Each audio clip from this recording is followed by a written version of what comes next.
الجذور التاريخية لأكلة الكران.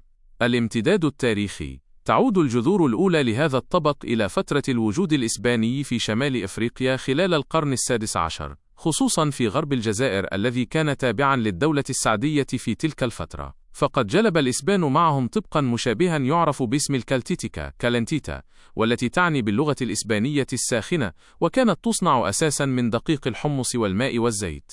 الانتشار المغاربي. مع مرور الزمن انتقلت هذه الوصفة وتكيفت مع المطبخ المحلي لتصبح جزءا من التراث الغذائي في المنطقة. رحلة الكران إلى وجدة والجهة الشرقية. دخولها إلى وجدة، استقرت الأكلة وتجذرت في مدينة وجدة والمناطق المجاورة عبر التبادلات التاريخية والتجارية وحركة التنقل المستمرة في المنطقة.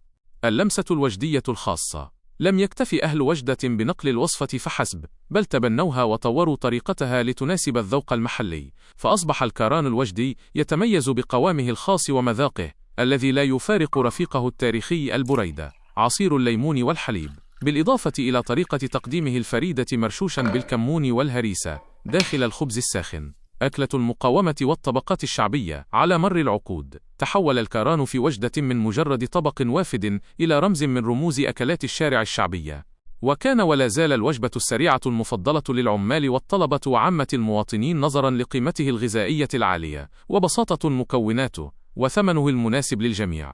إذا أعجبك هذا التعريف التاريخي والشهي حول تراثنا الوجدي الأصيل، فلا تنسونا بلايك، تعليق وبارتاج لتعم الفائدة ويصل إرثنا العريق لكل مهتم.